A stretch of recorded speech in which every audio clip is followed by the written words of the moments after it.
I'm Jenna Mitchell, 33, and last Christmas shattered my world. At our family's holiday party in Billings, Montana, my younger sister got a gleaming Tesla worth $100,000. Me, I got a cheap piggy bank with $10 stuffed inside. My dad grinned, saying, "That's our contribution to your future home, sweetheart." The room cheered for her, but I felt invisible, my heart sinking like it had so many times before. That night, I couldn't take it anymore. I packed my bags, slipped into my car, and drove into the snowy night, leaving everything behind. As I hit the road, my phone buzzed with a text from my mom, "Don't forget to pay the rent." I stared at the message, my anger boiling. I opened Venmo, sent back the $10, and typed, "Thanks for the gift." Have you ever felt treated unfairly like I did? Share your story in the comments. Looking back, my childhood in Billings, Montana set the stage for everything that happened that Christmas. I was the older daughter, always expected to be the responsible one, while my younger sister Kayla was the family's golden child. Our house on Pineview Drive, a cozy two-story in the suburbs, felt more like her stage than my home. By the time I was 10, I already knew my place, or lack of it. I remember my 10th birthday vividly. I'd spent weeks dropping hints about a new bike, the kind with shiny handlebars I'd seen at the store. I wasn't asking for much, just something to call my own. But when the day came, the house was quiet. My parents, David and Linda, were nowhere to be found. I sat at the kitchen table staring at a store-bought cake I'd found in the fridge. No candles, no note. Later, I learned they were across town setting up an art exhibit for Kayla's paintings. She was only 3, barely old enough to hold a brush, but they'd framed her scribbles like masterpieces. When they got home, Mom brushed it off. "Oh, Jenna, we'll celebrate tomorrow," she said, her voice distracted. Dad didn't even look up from his newspaper. Tomorrow never came. It wasn't just birthdays. Kayla got new dresses for school plays, private art lessons, even a custom easel when she was 5. I got hand-me-downs and a pat on the back for good grades. "You're so independent," Jenna, Mom would say, as if it was a compliment. But I wasn't independent by choice, I had to be. They poured their time and money into Kayla's talent while I learned to fend for myself. I'd spend hours in my room reading library books or sketching in a notebook I hid under my bed, afraid they'd compare it to Kayla's work and find it lacking. The only person who seemed to notice me was my grandfather, Edward. He lived a few blocks away in a small house filled with old records and woodworking tools. Every Sunday I'd walk over and he'd sit me down with a glass of lemonade, asking about my day. "You're sharp as a tack, Jenna," he'd say, his eyes crinkling. Once he gave me a wooden bird he'd carved, its wings painted blue. It was the first gift I'd gotten that wasn't practical, a treasure I still keep. But even Edward couldn't change how things were at home. He'd tried gently suggesting to Dad that I deserved more attention, but Dad would shrug. "Kayla's the artist," he'd say, as if that explained everything. One memory stings the most. When I was 12, I won a school essay contest. I was so proud, clutching the certificate as I ran home to show my parents. I found them in the living room, fawning over Kayla's latest drawing, a messy swirl of colors she'd done at daycare. I stood there waiting for them to notice me, but they didn't. Finally, I spoke up. "Mom, Dad, I won something today." Mom glanced over, barely listening. "That's nice, honey," she said, then turned back to Kayla. "Look at this shading, sweetheart." My chest tightened, and I slipped upstairs, tucking the certificate into a drawer. Edward was the only one who asked to see it later, his face lighting up as he read it aloud. It wasn't that they didn't love me, they just loved Kayla more. Every milestone I hit, every effort I made, faded next to her. By high school, I stopped trying to compete. I focused on my studies, got a part-time job at a local bookstore, and saved every penny for college. Kayla, meanwhile, got a new laptop for her art projects, and a trip to an art camp in Missoula. I'd hear Mom bragging to neighbors about her little prodigy while I was just the kid who didn't need help. But I did need something, attention, validation, anything to show I mattered. Edward tried to bridge the gap. He'd invite me to his house for dinner, telling stories about his days as a carpenter, his voice warm and steady. Once, when I was 15, he pulled me aside after a family barbecue. "You're stronger than you know, Jenna," he said, his hand on my shoulder. "Don't let them make you feel small." I nodded, but deep down I wasn't sure I believed him. How could I feel strong when my own parents barely saw me? High school was behind me, and I was determined to carve my own path. I'd learned early that waiting for my parents' attention was a losing game, so I set my sights on college not just as an escape, but as a way to prove I was more than the overlooked daughter. I applied for every scholarship I could find, spending late nights at the library filling out forms while working shifts at a local coffee shop. When the acceptance letter from Montana State University arrived, along with a full-ride academic scholarship, I felt a rush of pride. I'd done this on my own, no help from mom or dad. College wasn't easy. I majored in data science, a field that demanded precision and long hours. Between classes, I worked part-time as a barista, then as a tutor, saving every dollar for textbooks and rent. My parents, David and Linda, never asked about my studies. Their focus was on my sister Kayla, who'd enrolled in an art program in Missoula, fully funded by them. I'd hear Mom on the phone gushing about Kayla's latest sketches or her promising future as an artist. Once I called home to share that I'd aced a coding project. Dad answered, distracted. "That's great, Jenna," he said, then pivoted. "Did you hear Kayla got a gallery showing?" I hung up. My excitement deflated. By my junior year, I landed an internship at a tech startup in Billings. It was grueling, debugging code, analyzing datasets, but I loved it. My supervisor praised my knack for spotting patterns in numbers, and I started to see a future in data analysis. I'd call home occasionally, hoping to share my progress, but Mom would steer the conversation to Kayla. "She's working on a mural for a local cafe," she'd say, as if my internship was just a side note.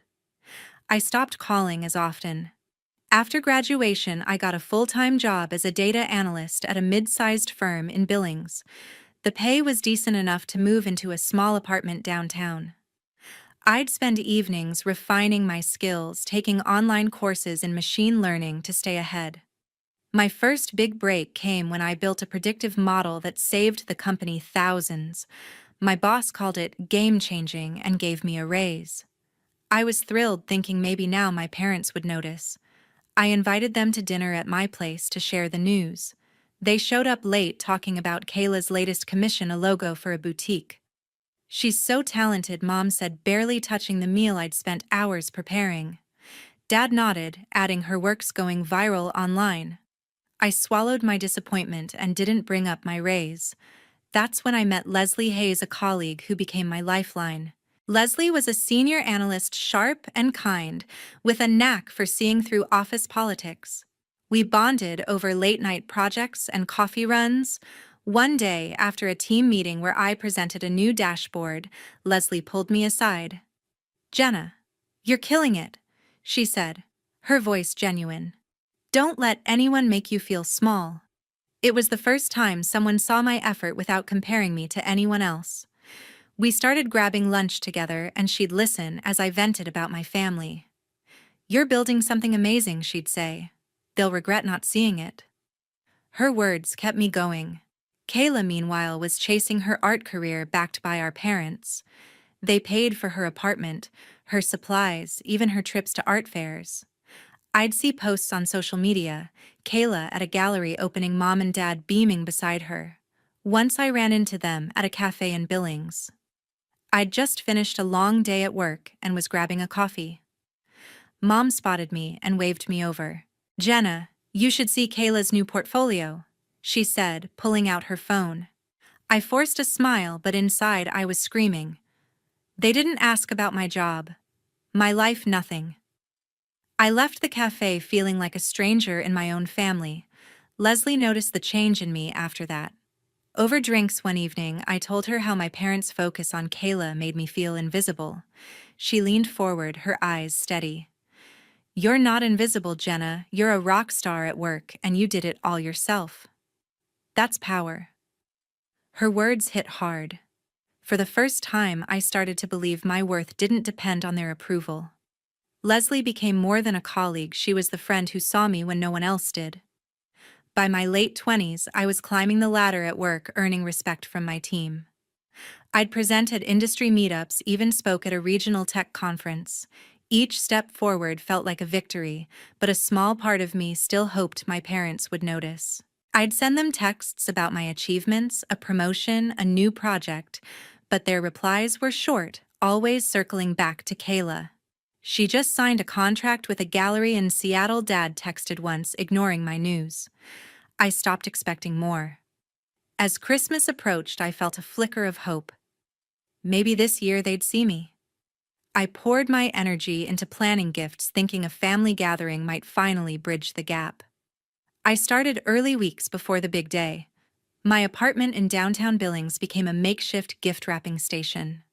I spent hours scouring local shops for the perfect presents. For Mom, I found a delicate silver necklace with a small heart pendant, something she'd mentioned liking years ago. For Dad, I picked out a leather-bound planner, knowing he loved organizing his schedule the old-fashioned way. For Kayla, I chose a set of high-end watercolor brushes, hoping she'd appreciate the nod to her art. I even got a gift for my grandfather Edward, a vintage record of his favorite jazz artist, something to add to his collection. Each gift was wrapped with care, tied with ribbons, and labeled with handwritten notes. I wanted them to feel my effort, to know I'd thought about what they loved. The process wasn't just about the gifts.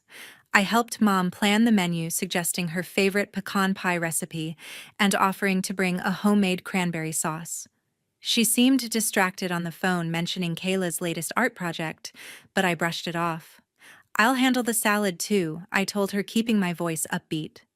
I spent a whole evening testing recipes, determined to contribute something memorable to the table. At work, I took on extra hours to cover the cost of the gifts, juggling deadlines while picturing the family dinner. Leslie, my colleague, noticed my frenzy. "You're going all out," she said over coffee one morning. "They're lucky to have you." I smiled, but a knot of doubt tightened in my chest. Were they? As the day approached, I felt a mix of excitement and nerves. I kept imagining the moment we'd exchange gifts, hoping Dad would nod in approval, or Mom would hug me for the necklace. Maybe Kayla would say something kind about the brushes. I even let myself daydream about a toast one where they'd acknowledge my hard work, my life. It was a long shot, but I couldn't help it. Leslie tried to temper my expectations. "Just don't expect too much," she warned during a lunch break. "You deserve to be celebrated, but they might not get it." I nodded, but deep down I wasn't listening. I wanted to believe this Christmas would be the one. The morning of the party, I loaded my car with gifts and food, my trunk packed with carefully wrapped boxes and a cooler for the salad. I'd chosen my outfit days in advance, a deep green sweater and black jeans, festive but not overdone. As I drove from downtown to my parents' house in the suburbs, the streets of Billings were dusted with snow, and I felt a flicker of hope. Their house on Pineview Drive was only 20 minutes away, but the drive felt longer. My mind racing with what ifs. What if they loved the gifts? What if they finally saw me? But a quieter voice whispered doubts. What if nothing changed? When I pulled into their driveway, I sat for a moment, gripping the steering wheel. The house looked warm, lights glowing through the windows, but my stomach churned. I'd been here so many times, hoping for something different, only to leave disappointed. Still, I pushed the thought aside. I grabbed the gifts and food balancing boxes as I walked to the door. Mom opened it, her smile quick but distracted. "Jenna, you're here," she said, already turning back inside. "Kayla's showing us her new sketches." I took a deep breath and stepped inside, the familiar scent of cinnamon and pine hitting me. Dad was in the living room laughing with Kayla, while Edward sat quietly in an armchair, giving me a small wave. I set the gifts under the tree, arranging them neatly among the others. My cranberry sauce went into the fridge, and I helped Mom set the table, trying to catch her eye. "I made that salad you like," I said, hoping for a spark of interest. She nodded absently. "That's nice, honey. Did you see Kayla's new painting?" My heart sank, but I forced a smile. Maybe dinner would be better. Maybe the gifts would make a difference. I clung to that hope as we gathered for the meal, the table set with Mom's holiday china, the air filled with chatter about Kayla's art. Edward caught my eye across the table, his expression soft but concerned. "You okay, kiddo?" he asked quietly. I nodded, not trusting my voice. I didn't want to admit how much I was banking on this night. As we ate, I watched my family waiting for a moment to share my own news. A recent project I'd led at work, a small win, I thought might matter. But the conversation stayed on Kayla, her latest commission, her plans for a gallery show. I kept quiet, my hope flickering but not yet gone. I sat near the tree watching my family, Mom, Dad, Kayla, and my grandfather Edward chatting and sipping hot cocoa. The glow of string lights felt warm, but my nerves were electric. I'd poured so much into this night, my gifts carefully chosen, my heart banking on a moment of connection. We moved to the living room for the gift exchange, the tree surrounded by a sea of wrapping paper. I handed out my presents, my hands shaky with anticipation. Mom opened her silver necklace, smiling faintly before setting it on the coffee table. Dad flipped through his leather planner, muttering, "Nice, Jenna," without looking up. Kayla unwrapped her watercolor brushes, gave a quick nod, and turned back to her phone. My grandfather Edward was the only one who seemed touched, holding up his jazz record with a grin. "You know me too well, kiddo," he said, his voice warm. I clung to his words, hoping the rest of the night would follow suit. Then it was my turn. Mom handed me a small box, her smile tight. "This is from all of us," she said. I tore open the paper, my heart pounding. Inside was a cheap ceramic piggy bank shaped like a cartoon pig with a $10 bill tucked into the slot. I stared at it, confused, waiting for an explanation. Dad leaned forward, his face bright with a grin I didn't understand. "That's our contribution to your future home, sweetheart," he said, his tone proud, as if he'd just handed me the keys to a mansion. The room went quiet for a moment, and I felt my face burn. A piggy bank. $10. After all I'd done, all I'd given, before I could process it, Kayla's turn came. Dad stood up, practically bouncing with excitement. "This one's special," he said, handing her a sleek envelope. Kayla opened it, her eyes widening as she pulled out a key fob with a Tesla logo. "It's in the driveway," Dad announced, and the room erupted in cheers. Kayla squealed, running outside with Mom and Dad trailing behind. I followed numb as we stepped into the cold. There it was, a brand new Tesla gleaming under the streetlights, worth $100,000. Kayla hugged Dad, then Mom, her laughter echoing. "You guys are the best," she said. I stood frozen, the piggy bank still in my hand, its weight like a stone in my chest. Back inside, the celebration continued. Kayla talked nonstop about her new car while Mom and Dad beamed, recounting how they'd saved for months to surprise her. I sat on the couch, barely hearing them, my mind replaying Dad's words. "That's our contribution to your future home." The phrase felt like a slap. I'd spent years building my career, paying my own way, and they thought a $10 bill was enough. Edward caught my eye, his face creased with concern. "Jenna." He started, his voice low, but I shook my head. I didn't want his pity. I wanted to disappear. I excused myself to the kitchen, pretending to clear plates, but my hands were trembling. I pulled out my phone, staring at the piggy bank on the counter. The hurt boiled into anger, sharp and raw. I opened Venmo, typed in Dad's name, and sent $10 with a note. "Thanks for the gift." My fingers hovered over the send button for a moment, but I pressed it, the action final, like slamming a door. I didn't care if they saw it tonight or tomorrow. It was my way of saying I was done. I grabbed my coat and keys, slipping out the back door without a word.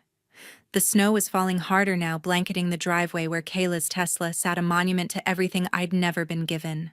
I climbed into my old sedan, the engine stuttering in the cold, and drove away from Pineview Drive. My chest ached, but my mind was clear. I wasn't going back, not to that house, not to that life. Billings faded in my rearview mirror as I headed toward Bozeman, 2 hours away, with no plan, no destination, just a need to escape. I didn't know what came next, but I knew I couldn't stay. Bozeman's quiet streets welcomed me as I pulled into town after midnight. I'd left everything behind: my family, their indifference, the sting of that Christmas night, and found myself in a new city searching for a place to think. My sedan was parked outside a 24-hour diner, its neon sign buzzing softly in the dark.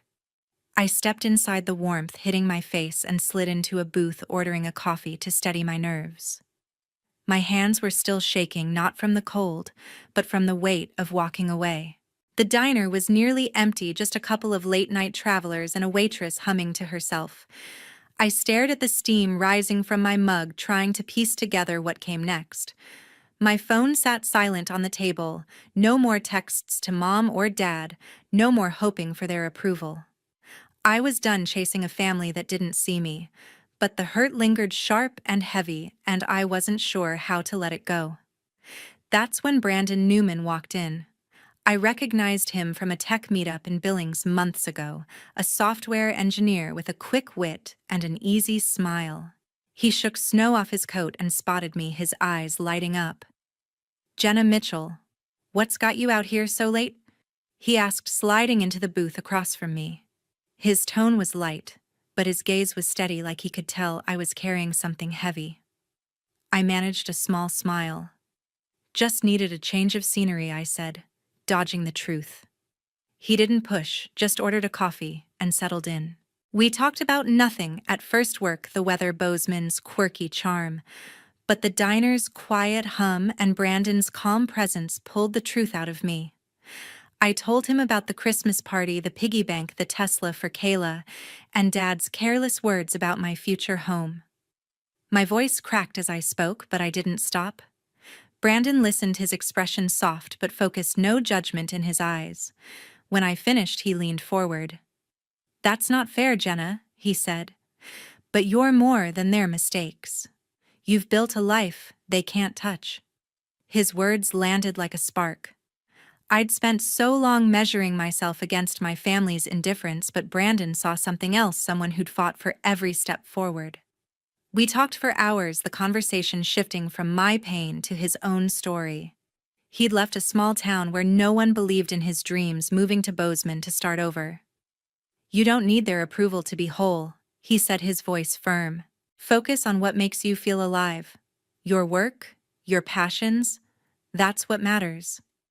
I nodded, the idea settling deep.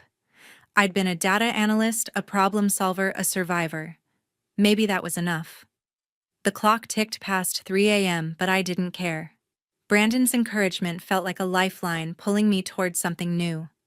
He scribbled his number on a napkin, pushing it across the table. "If you're ever in Bozeman, call me," he said. "You're stronger than you know." I tucked the napkin into my pocket, a small anchor in the storm of my thoughts. When we parted ways, I stepped back into the cold, feeling lighter, like I'd left some of the hurt behind in that booth. I checked into a motel nearby, the kind with thin walls and a flickering sign. Lying on the stiff bed, I stared at the ceiling, Brandon's words echoing. "Focus on what makes you feel alive." For years, I'd tied my worth to my parents' approval, but that night I started to let go. My phone buzzed with a text from Leslie, my colleague, asking if I was okay. I replied briefly, promising to call later. Right now, I needed to sit with this new clarity. The next day, I wandered Bozeman's downtown, the snow-dusted streets, quiet under a gray sky. I stopped at a bookstore, picking up a journal to write down my thoughts. Over lunch at a small cafe, I jotted down what I wanted: a career I loved, a life I built, people who saw me for me.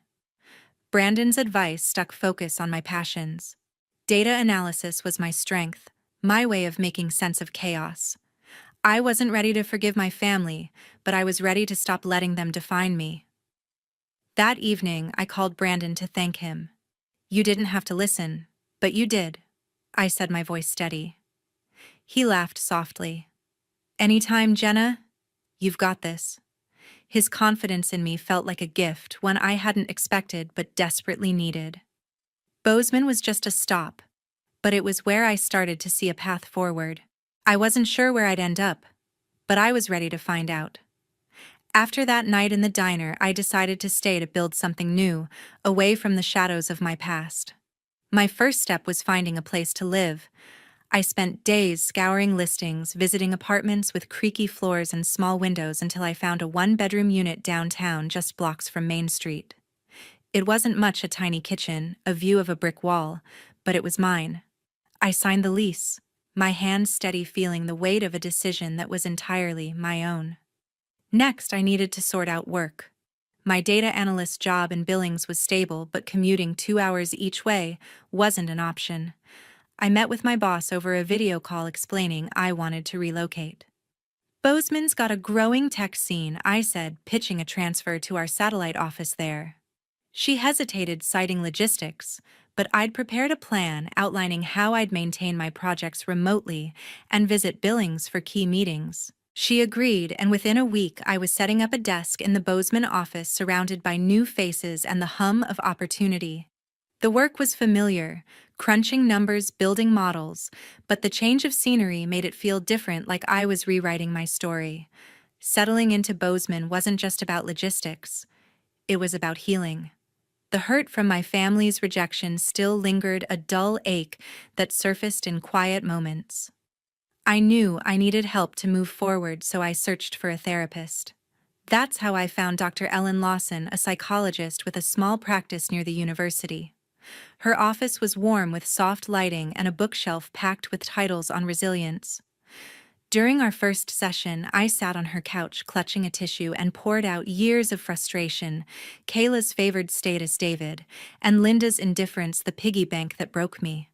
Dr. Lawson listened, her eyes kind but direct. "You've carried their choices for too long," she said. "Let's work on setting boundaries that protect your peace." Therapy became my anchor.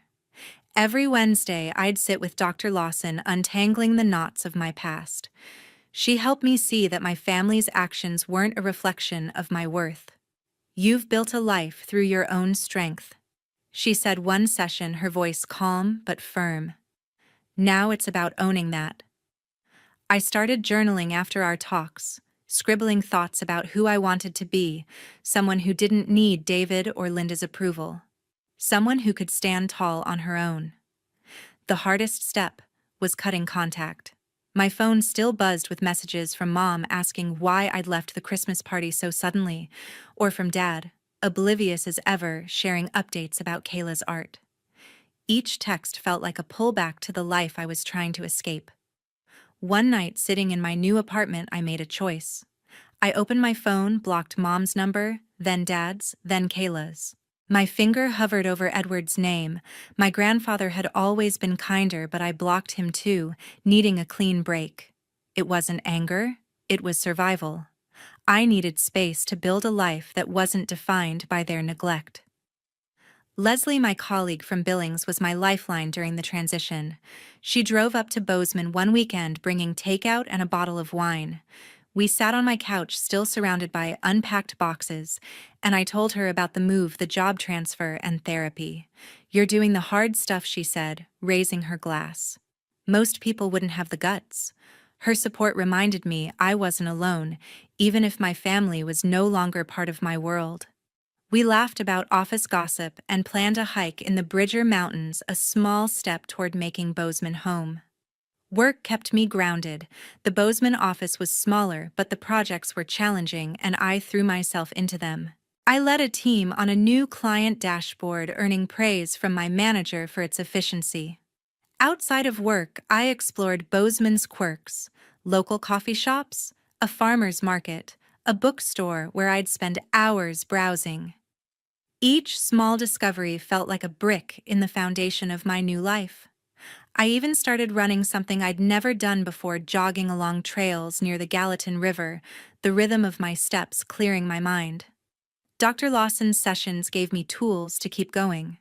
She taught me to reframe my thoughts, to see my family's actions as their failure, not mine. "You're not responsible for their choices," she said during one appointment, her voice steady. "Your job is to protect your energy." I clung to that, repeating it like a mantra when doubts crept in. Blocking my family wasn't easy. Guilt tugged at me sometimes, but it gave me space to breathe, to focus on what I could control. Brandon checked in too, texting to see how I was settling in. Bozeman suits you, he wrote after I told him about my apartment. His encouragement, light but genuine, kept me tethered to the idea that I could rebuild. I wasn't ready for anything more than friendship, but his presence was a quiet comfort, a reminder that I could let people in without losing myself. By spring, Bozeman felt less like an escape and more like a home. My apartment was filled with plants and books, small touches that made it mine. Work was steady.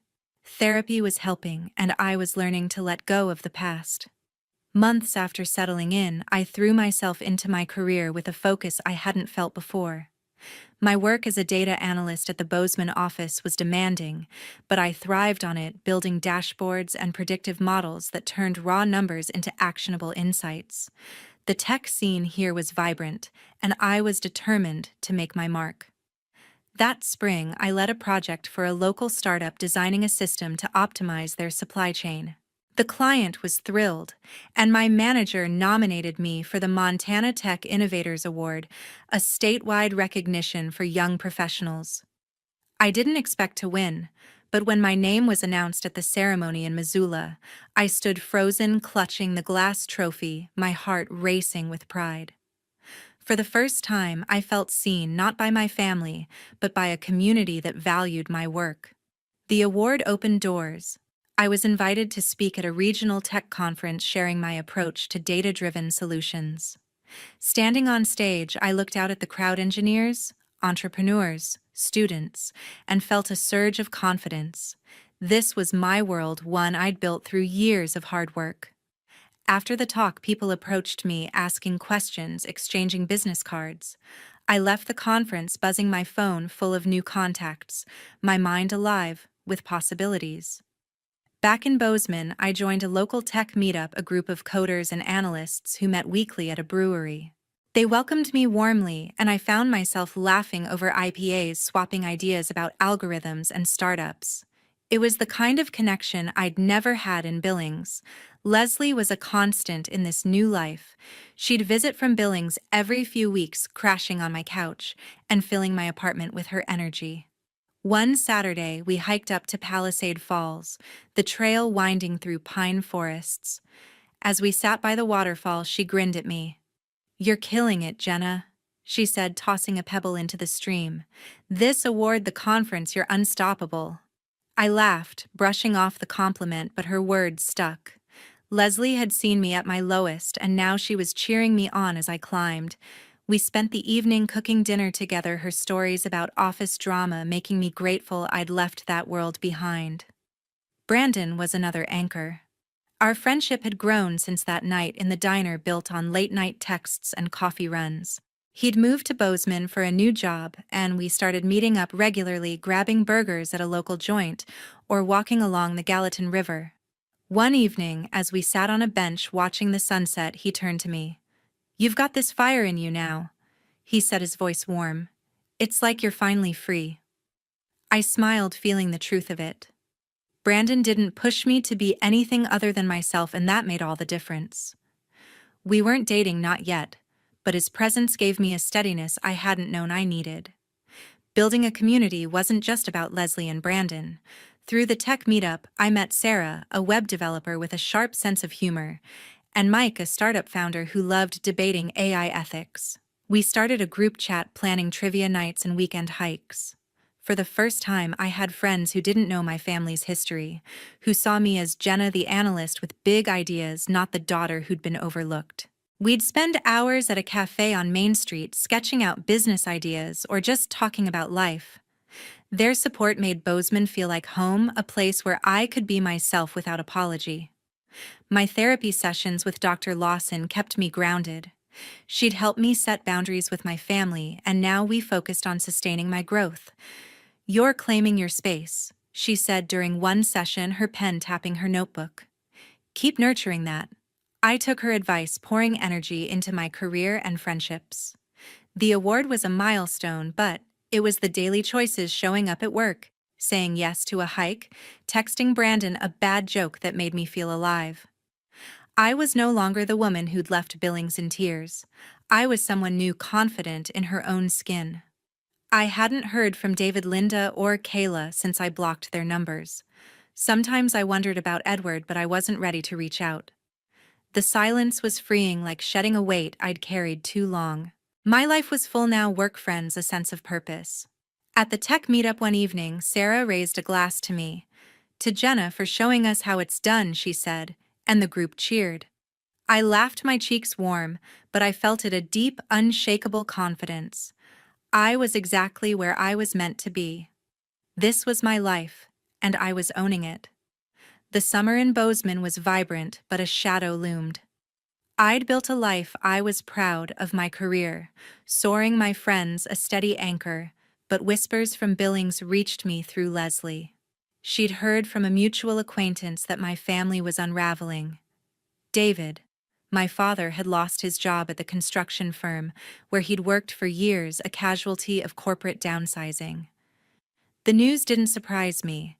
The industry had been shaky for months, but it stirred something uneasy, a flicker of guilt I hadn't expected after months of silence. Leslie shared more over coffee one afternoon, her voice low as we sat in a bustling cafe on Main Street. "Your parents are struggling," she said, stirring her latte. "They're dipping into savings, but it's tight." I nodded, my fingers tracing the rim of my mug. I'd blocked their numbers, but the reality of their hardship hit hard. Linda, my mother, was picking up extra shifts at the hospital, her nursing schedule grueling. Kayla, my sister, was floundering too. The Tesla, that gleaming symbol of my parents' favoritism, had been repossessed. She'd missed payments, unable to cover the loan on her part-time barista salary. I felt a pang, not of sympathy, but of inevitability.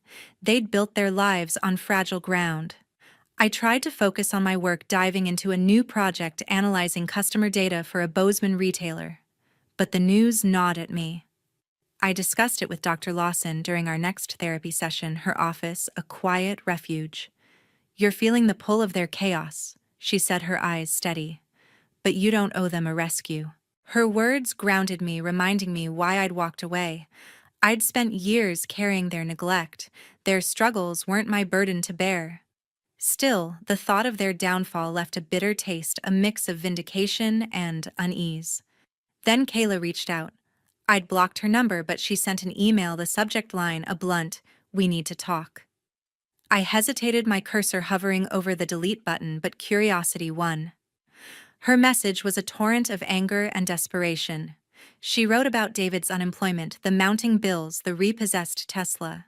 "You abandoned us." She accused, her words sharp. "If you'd been here, maybe things wouldn't be this bad." I stared at the screen, my chest tight. She blamed me as if my absence had caused their collapse. The irony stung. She'd taken everything they'd given her, never questioning, and now pointed fingers at me. I didn't respond right away. Instead, I called Brandon, needing his clarity. We met at a park near my apartment, the summer breeze rustling the trees.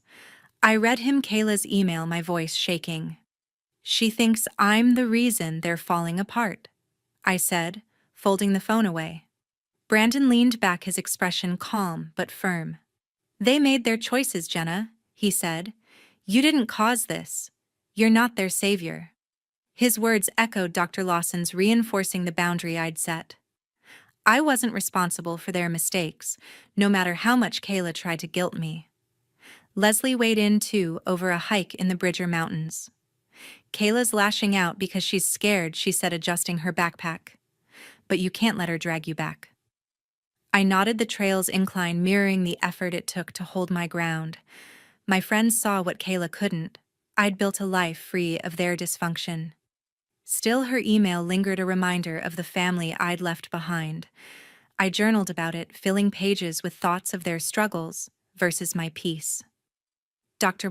Lawson had taught me to prioritize my well-being, and I wasn't about to unravel now. Days later, I got another email, this time from Linda. Her tone was softer, pleading. She mentioned the house on Pineview Drive, how they might lose it if things didn't turn around. "We miss you, Jenna," she wrote. "Can we talk?" I felt a twinge of sadness, but no urge to reply. Their words, Kayla's blame. Linda's plea felt like traps, pulling me back to a dynamic I'd fought to escape. I deleted both emails, my resolve hardening. I'd chosen myself, and I wasn't going back. Work kept me steady. The retailer project earned me a bonus, and I celebrated with Sarah and Mike from the tech meetup, splitting a pizza at a local spot. They toasted to my success, their laughter filling the air. "You're a rock star," Sarah said, her eyes bright. I smiled, feeling the warmth of their support. Bozeman had given me a community, a purpose far from the chaos of Billings. I was thriving not because of my family but despite them. The guilt faded as summer turned to fall. I ran along the Gallatin River, my breaths steady, my mind clear. Kayla's accusations, David's job loss, Linda's plea, they were their story, not mine. I discussed it with Dr. Lawson, who nodded approvingly. "You're holding your boundaries," she said, her voice warm. "That's strength." I felt it deep in my core, a certainty that I was enough without their approval or their blame. Brandon and I grew closer, our friendship a quiet constant. One evening, as we grabbed coffee, he asked how I was handling the family news. "I'm letting it go," I said, my voice firm. He smiled, raising his mug. "That's the Jenna I know." His support, like Leslie's and my new friends, reminded me I wasn't alone. I'd built a life that held me up, one where I could stand tall. The Coleman family's struggles were real, but they weren't my weight to carry. One crisp autumn morning, as I was in my small apartment arranging flowers for the engagement party Brandon and I had planned. We'd gotten engaged quietly, just the two of us under the stars by the Gallatin River, his proposal simple but heartfelt. The news had spread through mutual friends, and I was basking in the joy of building a future with someone who saw me for me. But that morning, my peace shattered when my doorbell rang. I opened the door and saw my family standing on the doorstep, their faces a mix of determination and unease. I froze, my hand gripping the doorframe. I hadn't seen them since the Christmas party, hadn't spoken since I'd blocked their numbers. David stepped forward, his voice gruff. "Jenna, we heard you're getting married. We need to talk." Linda's eyes were tired, her nurse's scrubs wrinkled, while Kayla stood with her arms crossed, her glare sharp. "Edward?" My grandfather looked softer, his expression pleading. I ushered them inside, my heart pounding, unsure if I was ready for this. We sat in my small living room, the air thick with tension. David spoke first, his tone heavy. "Things have been rough, Jenna. I lost my job, and we're barely holding on. We just want to be part of your life again." Linda nodded, her voice soft. "We miss you, honey. This wedding, it's a chance to start over." Kayla said nothing, her eyes darting around my apartment, taking in the plants and bookshelves I'd made my own. Edward leaned forward, his hands clasped. "Jenna, I know things went wrong," he said, his voice steady but gentle. "But family is family. Let's mend this before it's too late." His words carried the weight of years of the grandfather who'd once given me a piggy bank to teach me value. I wanted to believe him, to feel the pull of reconciliation, but the hurt was still raw, their favoritism, the Tesla, the years of being unseen. I took a deep breath, my hands steady. "I've built a life here," I said, my voice firm. "I don't need your approval anymore." Kayla scoffed, finally speaking. "You think you're better than us, don't you? Running off, leaving us to deal with everything." Her words stung, echoing her email from months ago, but I didn't flinch. "You made your choices, Kayla," I said, meeting her gaze. "I'm not responsible for your mistakes." David's face reddened. "We're your family, Jenna. You can't just cut us out." Linda reached for my hand, but I pulled back. "You cut me out long before I left," I said, my voice steady but sharp. "You gave Kayla everything and expected me to be grateful for scraps." The room fell silent, the truth hanging heavy. Edward's eyes glistened, but he didn't argue. He'd seen their favoritism too, even if he'd tried to bridge the gap. I stood pacing to the window, needing space. "I've spent years trying to earn your love," I said, turning to face them. "But I don't need it anymore. I have Brandon, my friends, my work. I'm enough." Linda's voice cracked. "Jenna, please, we're struggling. We need you." I shook my head unmoved. Their struggles were real, but they weren't my burden. I'd carried their neglect long enough. Edward tried again, his voice softer. I just want us to be whole again, he said, reaching for my arm. I stepped back, my resolve unshaken. I'm whole without you. I said the words final. I wish you well, but I'm done. Kayla stood, her face twisted with anger. You're selfish, she spat, storming toward the door. David and Linda followed, their faces a mix of defeat and resentment. Edward lingered, his eyes searching mine, but I held firm. He nodded slowly, then left. The door closed and I sank onto the couch, my heart racing but my mind clear. Brandon came home soon after, his arms wrapping around me as I told him what happened. You did what you needed to, he said, his voice warm. I'm proud of you. His support, steady and unwavering, reminded me I'd chosen a family that valued me. Leslie called later and I shared the story over the phone. You stood your ground, she said, her voice bright. That's strength. That evening, I met Sarah and Mike at a cafe, the familiar hum of Bozeman grounding me. They listened as I recounted the confrontation, their nods reassuring. You've built something real here, Mike said, raising his coffee. They can't take that away. I smiled, feeling the truth of it. My life, my career, my friends. My love with Brandon was mine, untouched by the family I'd left behind.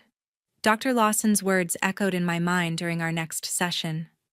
You chose yourself, she said, her voice calm.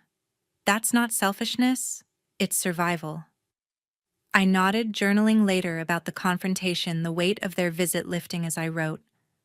I wasn't the daughter who'd begged for their love. I was Jenna, whole and free. The engagement party was days away, and I focused on the joy ahead. Brandon and I planned a simple gathering surrounded by friends who'd become my family. The Coleman family's visit was a final test, one I'd passed. I was ready to move forward, unburdened by their expectations. My future was bright, and it was mine alone. The Bozeman sky was clear and blue. It was early spring, and the mountains stood sharp against the horizon as I prepared for my wedding day. Brandon and I had chosen a small venue, a rustic barn just outside town decorated with wildflowers and string lights. We wanted it simple, surrounded by the people who'd become our family, Leslie, Sarah, Mike, and a handful of others from our tech meetup and work. My old family, the Colemans, wasn't invited. After their visit to my apartment, I'd made peace with their absence, choosing a life free of their weight. The morning of the wedding, I stood in my apartment, slipping into a cream-colored dress that hugged my frame. Leslie was there, fussing with my hair, her laughter filling the room. You look incredible, Jenna, she said, pinning a stray curl.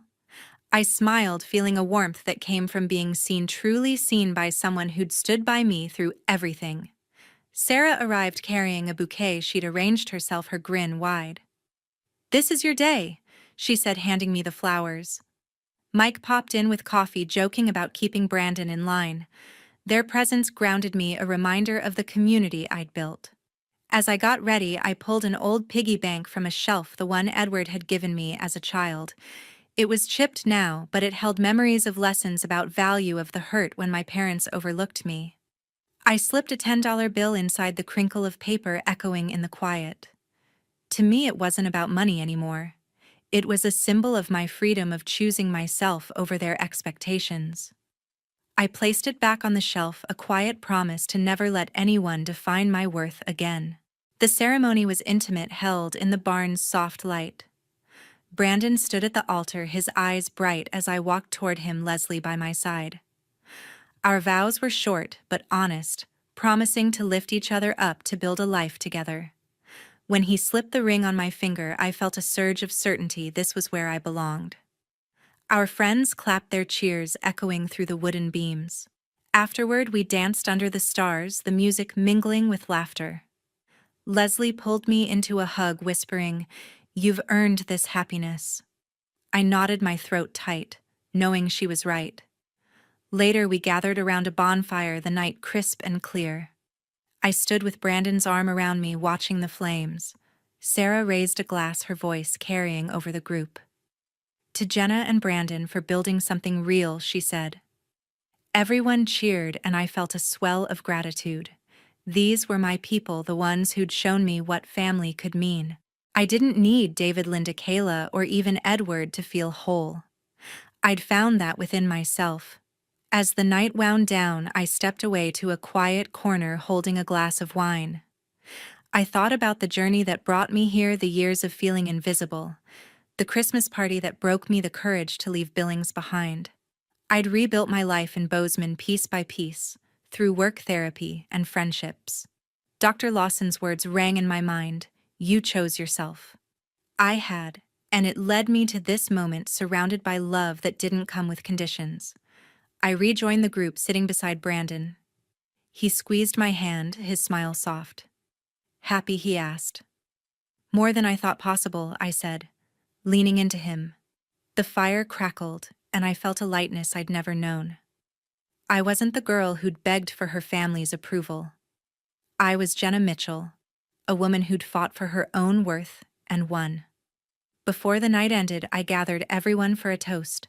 I stood, my voice steady, the stars above us. "I want to share something," I said, holding up my glass. For years, I thought my value came from how others treated me, my parents, my sister. But I learned something: your worth doesn't depend on how others see you. Sometimes you have to walk away to find yourself. My friends nodded, their faces warm with understanding. Leslie's eyes glistened and Mike gave a quiet clap. I finished, my voice clear. "Here's to choosing ourselves, to building lives that make us whole." The group raised their glasses, their voices echoing mine. The piggy bank sat on a table nearby, a small reminder of where I'd started and how far I'd come. That $10 bill wasn't just money, it was a declaration. I'd left behind a family that diminished me, and in their place, I'd found a life that lifted me up. Bozeman, with its mountains and open skies, was my home. Brandon, Leslie, Sarah, Mike. They were my family, not by blood, but by choice. As the fire died down, I looked at Brandon, his face lit by the fading glow. We'd start our life together here, in a place I'd made my own. The Colemans were a distant memory, their struggles and accusations no longer my burden. I'd carried their weight for too long, but now I was free to love, to grow, to be me. This was my story, and I'd written the ending.